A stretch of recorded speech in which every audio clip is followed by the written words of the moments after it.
1 महीना बीत गया था। पीहू के डर ने गांव के लोगों को पागल कर दिया था। कोई स्कूल नहीं जा रहा था। बच्चे खिड़कियों से पीछे छुप के बाहर झांकते थे, लेकिन पीहू अभी भी उसी स्कूल के सामने बैठी मिलती थी। जुबान पे एक ही लफ्ज, मुझे भूख लगी है।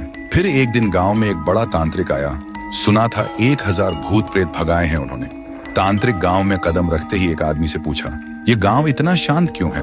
आदमी बोला, हमारे गांव में एक छाया घूम रही है जो मुझे भूख लगी है बोल के इंसान को निगल रही है। तांत्रिक ने आंख बंद की और जो देखा वो चौंक गया। फिर उन्होंने गांव वालों को बुलाया और बोला, वो बच्ची की आत्मा किसी वस्तु में बंद है, हमें उसका असली घर ढूंढना होगा, वहीं कुछ मिल सकता है। फिर एक रात गांव के 2 जवान साहसी लड़के पीहू का पीछा करते हैं और देखते हैं पीहू एक पुरानी झोपड़ी के अंदर जाती है। दोनों चुपके से झांकते हैं। पीहू एक पुरानी गुड़िया के सामने और उससे बात कर रही होती है जैसे वो जिंदा हो। दोनों देखकर चौंक जाते हैं। फिर अगली सुबह वही 2 लड़के झोपड़ी में जाकर वो डॉल उठाते हैं और ले जाते हैं तांत्रिक के पास। तांत्रिक डॉल को देखकर चिल्लाता है, यही है, इसी में बंद है वो बच्ची की आत्मा, इसे आग में जलाना होगा तभी सब खत्म होगा। फिर रात में तांत्रिक गुड़िया को आग में डाल के हवन करता है, जोर जोर से मंत्र जप करता है। तभी एक भयानक चीख गूंजती है, मैं भूखी हूँ। और अचानक वो डॉल हवा में उड़ जाती है और सबके सामने उस डॉल से निकलती है पीहू।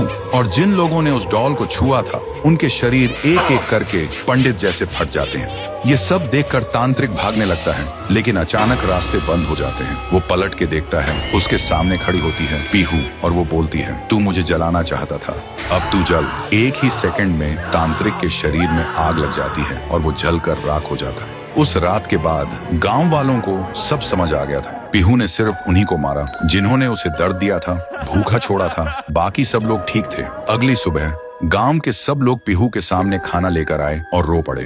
बोले, हमें माफ कर दो, हमने तुम्हें भूतनी समझा, लेकिन तुम तो देवी हो जो सिर्फ भूखी थी। पीहू ने एक मुस्कान के साथ थाली में से एक निवाला उठाया और जैसे ही उसने वो खाया उसका रूप हल्की रोशनी में बदलने लगा। फिर वो हवा में मिल गई।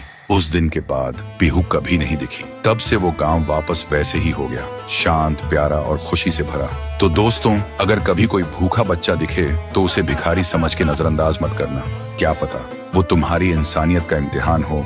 कमेंट करो, पीहू अब भूखी नहीं है, अगर तुम सच में एक इंसान हो।